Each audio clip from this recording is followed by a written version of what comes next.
देवानुप्रिय सम्राट अशोक अनाचार्य ब्रह्मपाली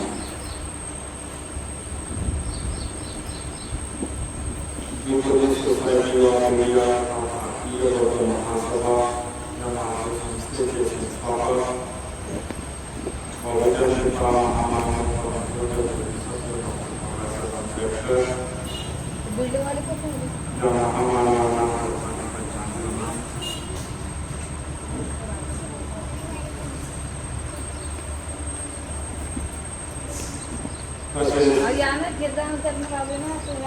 संतोरी तुझ्या मनुष्यातील धर्मोपासक व उपासिका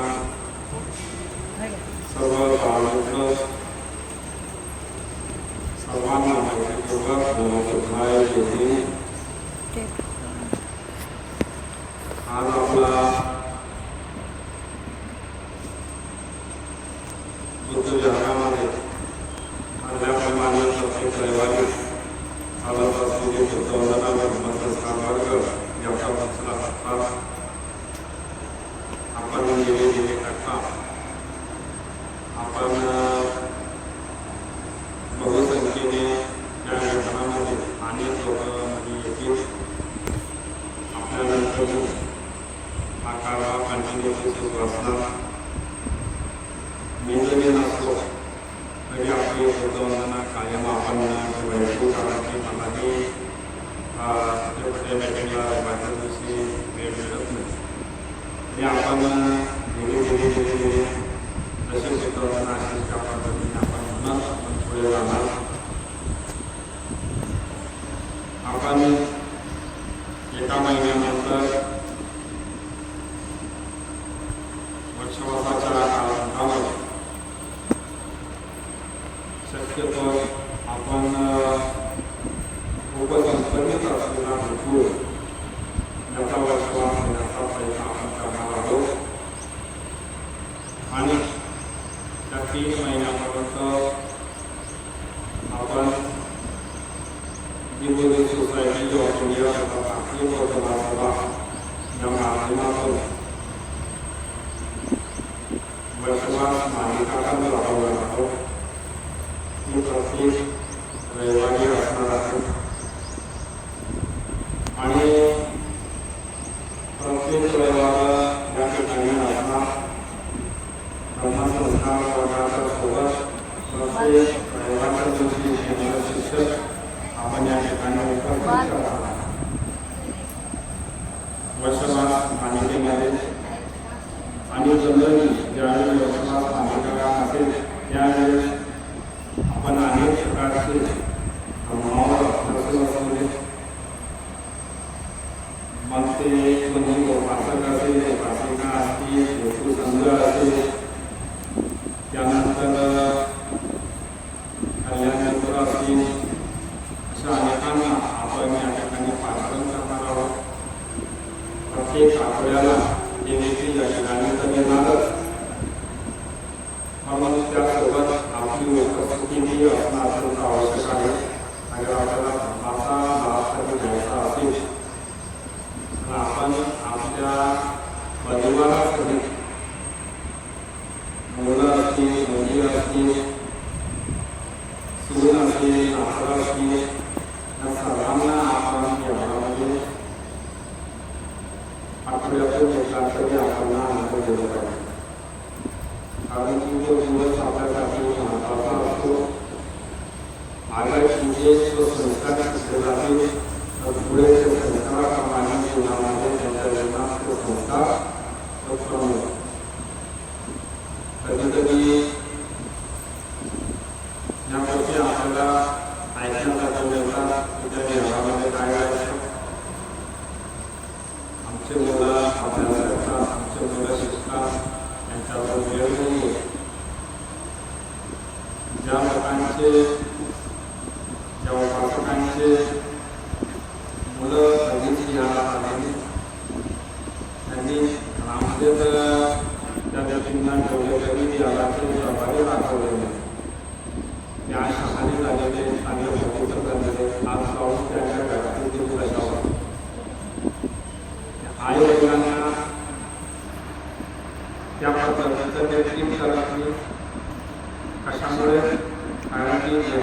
जन्माचे आणल्याने आपल्याला संस्कार आहे. आणि तो संस्कार कसा असतो की त्या ठिकाणी त्रिशरण असतो. त्यांना जे त्रिशरण पंचशील समजते. या त्रिशरण पंचशीलामध्ये पहिलंच म्हणजे श्री पानाची पाता देवधर्म शिक्षापद समाधी. पानाची पाता देवधर्म शिक्षापद समाधी. पानाची पात. पानाची पात म्हणजे काय? पाना म्हणजे पाणी, पात म्हणजे घात. पानाची पात म्हणजे मी कोणत्या प्रकारचा घात करणार. मग प्राणी कोणता झाला? आता पशु पक्षी झाले का? आपण झाला. आपण प्राण्यामध्ये बरोबर आहे का? मनुष्य जीव प्राण्यामध्ये. आणि मग ज्यावेळेस तो ध्यानामध्ये येतो त्यावेळेस त्याला ते शिकवून भेटतो. लोकांनी ते शिन करण्यासाठी सांगितलं. मग आपण कसं वागलं पाहिजे आणि याला पहिली पाहिजे केलं. आणि तिथे आल्यानंतर मनामध्ये जर विचार आहे त्याला वापरायला ज्ञानामध्ये आणि आपण कोणाला कधी वाढवला बरोबर तुझ्या व्यक्तीला त्याच्या मनामध्ये द्वेष पण ज्यावेळेस तो ज्ञानामध्ये येतो तर द्वेष निराकाराला चला. मग पानाची पाठ केव्हा होते? ज्यावेळेस द्वेष द्वेष जेव्हा होताला बरोबर आपल्या मनामध्ये आपल्या आतमध्ये आपण बोलत असताना जे कीटाणू उत्पन्न होतात त्यांना मारलं. तिथेच आपण पानाची पाठ केली. म्हणून त्या ठिकाणी प्रभागात आपण म्हटलं की पानाची पाठ पानाची पाठावरती शिकापासून माहिती या गोष्टीपासून आपण फिरत असतो. म्हणजे देवापासून देशापासून मनापासून आणि देवापासून आपण फिरत असतो. आपल्या मनामध्ये तो क्रोध उत्पन्न न होता आपण ध्यानामध्ये आहोत. ध्यानाच्या कंपाऊंडच्या आतमध्ये जरी आला तर तिथेच आपण आपली चर्चा समाप्त केलेली. तिथे जाऊन चर्चा समाप्त केलेली. फक्त ध्यानामध्ये आल्यानंतर बुद्ध धर्म संघावर चर्चा असली पाहिजे. धर्मावर चर्चा असली पाहिजे. कुशल कर्मावर चर्चा असली पाहिजे. बरेचसे ठिकाणी म्हणजे असं होतं की आपण जसं आतमध्ये आलो त्या कंपाऊंडिंगमध्ये जसं आपण त्या बॉर्डरवर तिथं आतमध्ये वेगळे तयार होतं आणि वेगळ्या पद्धतीचं त्यामध्ये प्रभागाने म्हटलं आहे मनोरूपता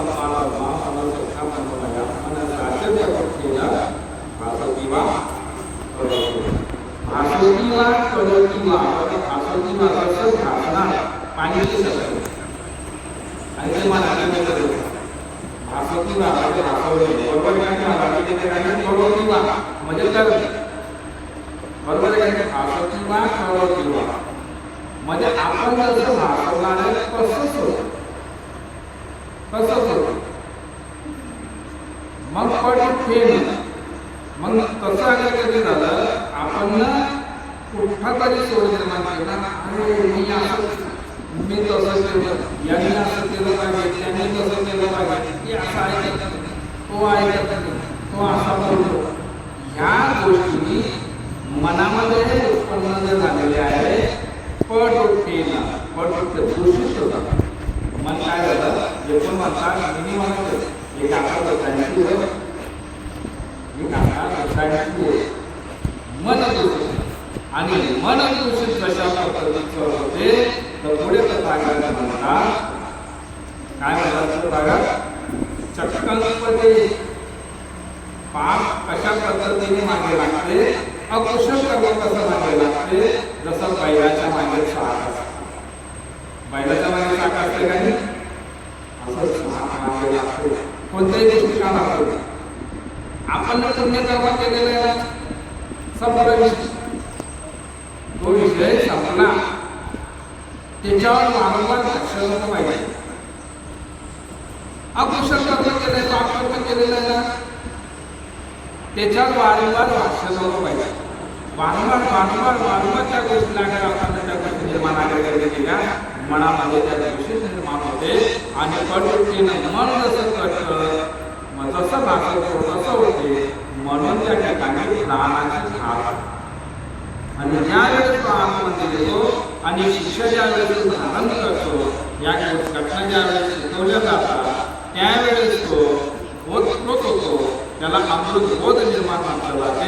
आणि हा जो गळा आहे ना, पाण्याचा गळा, अमृताचा गळा, हा कसा तो घरामध्ये गेला आणि घरामध्ये घेऊन गेल्यानंतर मग तो आपल्या बहिणीवर असेल, भावावर असेल, आईवर असेल, वडिलांवर असेल, तो काही द्वेष करत नाही. कारण त्याला माहिती असतो मग द्वेष केल्याने काय होतं, पण ते पाण्याने निसावं आपलं पाप करणं तयार होतं आणि ते आपल्याला दुर्गतीमध्ये कसं नाही.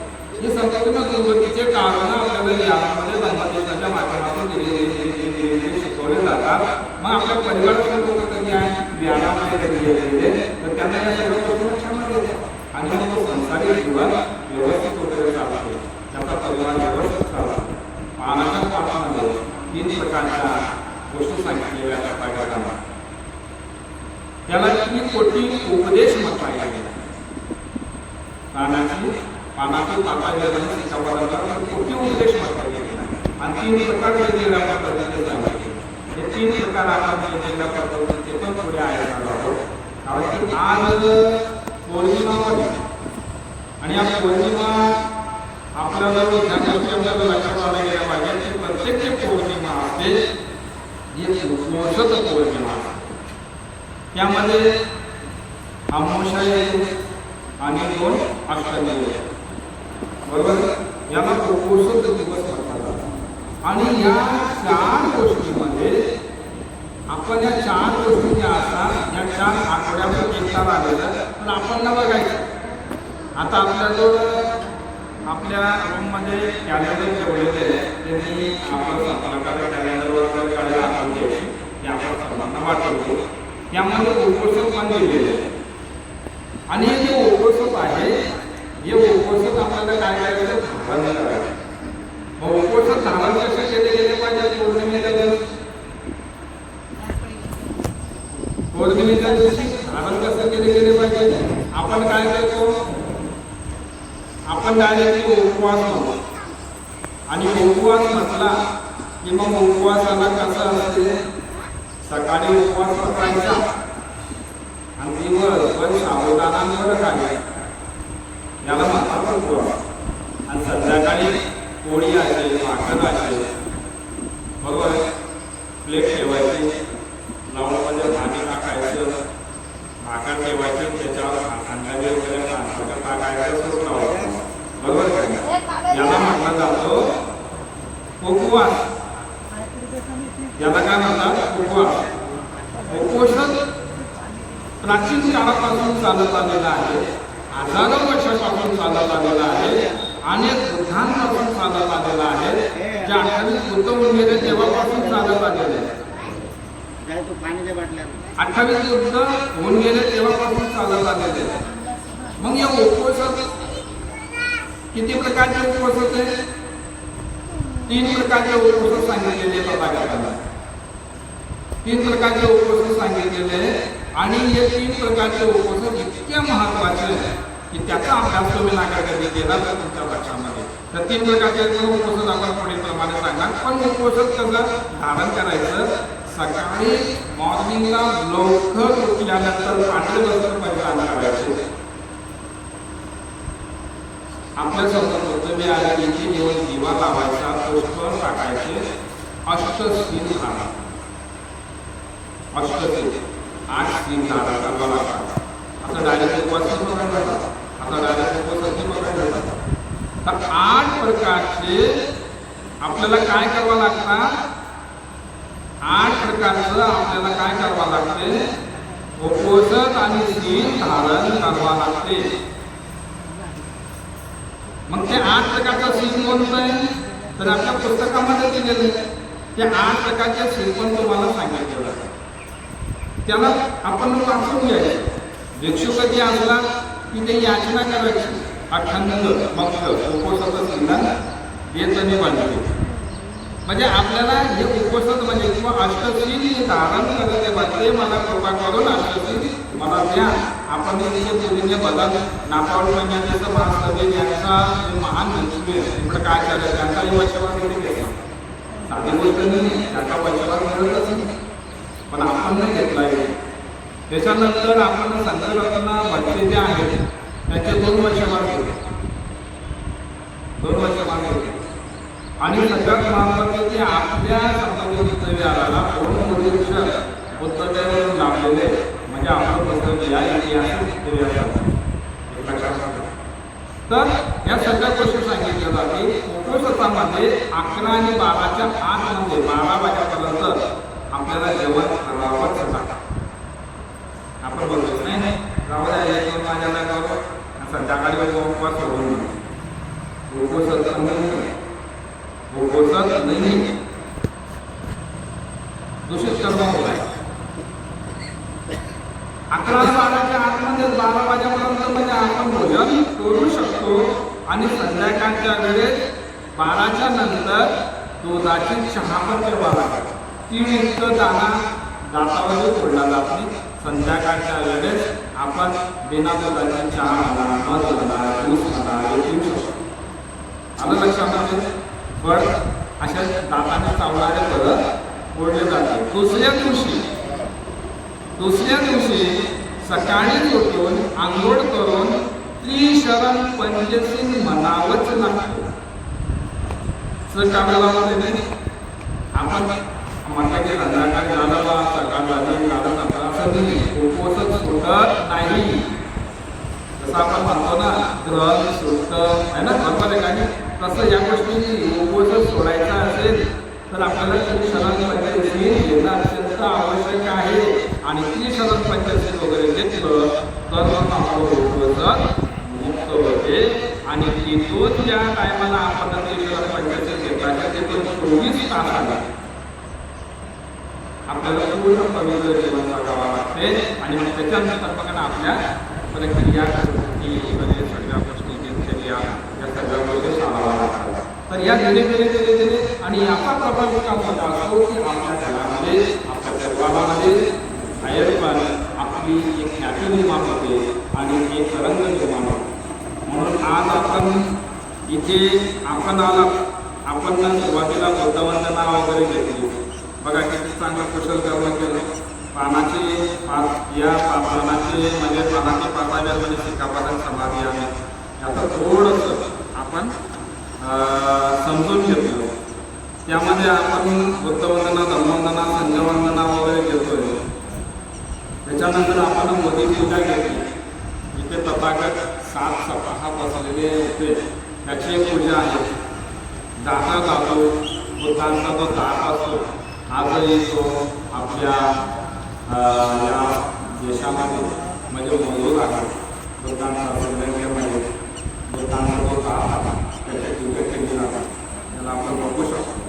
त्याच्यानंतर माता आणि पिता आपले जे माता पिता आहे ज्यांनी आपल्याला जन्म दिलेला आहे त्यांची पूजा आपण केली. आपण ते रोज म्हटलं पाहिजे.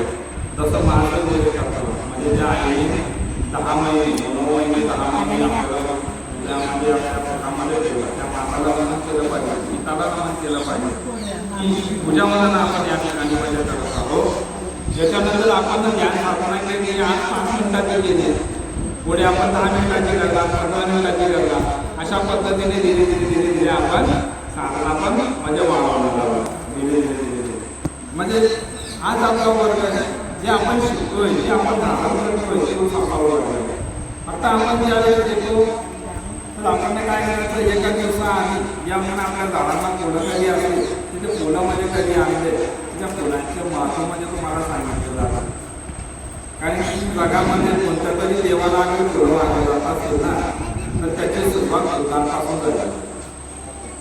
याचा इतिहास कोणाला फुलं टाकलं जातं बुद्धांना फुलं टाकलं जातं. बुद्धांना ज्यावेळेला फुलं टाकायचे ना ते हायवेमध्ये तरंगायचे.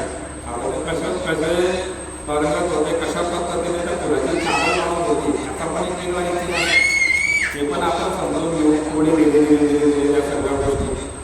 तर गोष्टी आपल्याला धम्मसंस्कार वर्गातून आपल्याला लक्षामध्ये येणार आहेत. आपण संबोधित चारिटेबल ट्रस्ट आणि राष्ट्रीय वर्तमान सभा या माध्यमातून आपण संबोधित यामध्ये कंटिन्यूली आपण कार्यक्रमाची आपण सुरुवात वगैरे करणार आहोत. यामध्ये आपण तुम्हाला सांगितलेलं आहे की येणाऱ्या 4-5-6 महिन्यामध्ये वर्षाला समापनाचं ज्यावेळेस झालं म्हणजे नक्की परफेक्ट नाही झालं तर मोठ्या प्रमाणामध्ये ते कार्यक्रमामध्ये असणार आहे आणि 28 पदांच्या स्थापना अगर कधी झाली चांगल्या पद्धतीने तर भव्य दिव्य कार्यक्रम आपल्या यामध्ये असणार आहे. हजारोच्या संख्येमध्ये लोक या ठिकाणी येतील.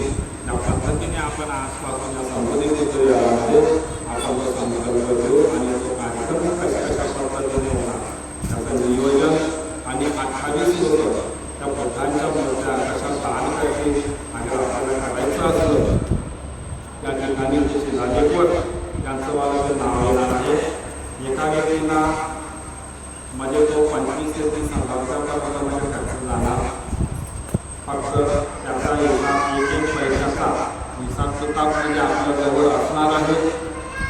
एक खेळाचा हिसाब असणार आहे कारण की तिथे आपल्याला मार्बलची मूर्ती मार्बलचं विहार त्याच्यानंतर मार्बलचं पूर्ण त्याचा बिछाना त्याच्यानंतर त्याला टाईल्स त्याला प्लास्टर आपण बाहेरून त्याला पदस्थान त्याला पाणी टाकण्याच्या गोष्टी म्हणजे या सर्व 28 बुद्ध 28 विहार म्हणजे असं असणार आहे त्याचा पूर्ण फक्त एकाचा खर्च जो व्यक्ती आपल्या परिवाराच्या सुखासाठी आपल्या मुलांच्या सुखासाठी आपले आई वडील त्यांच्या स्मृतीसाठी या आपल्या परिवार संघटनासाठी तो व्यक्ती एक दान देणार आनंद काळापर्यंत असणारे फार सुंदर म्हणजे हे स्थान म्हणजे तयार होणार आहे आणि धीरे धीरे प्रत्येक व्यक्तीचा हातभार त्या ठिकाणी लावणार आहे. तसं आपण हे नावं कशाने द्या आपण तसे शिवराने त्याचे नावं म्हणजे लिहिले जाणार आहे.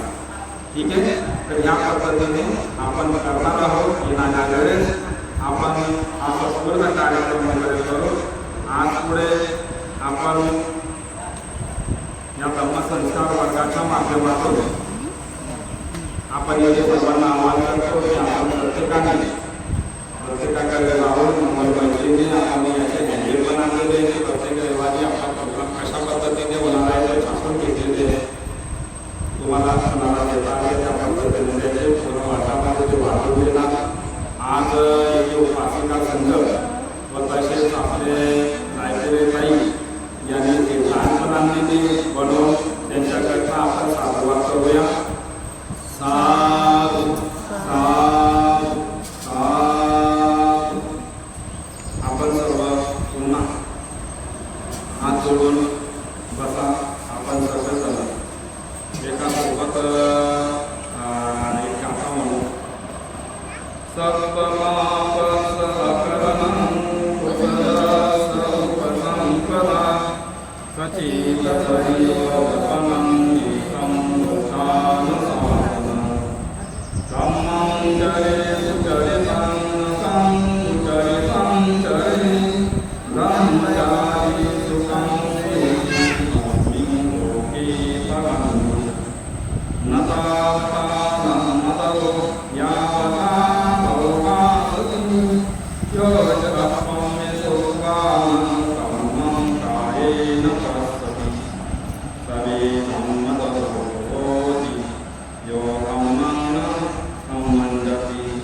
Nati me saranam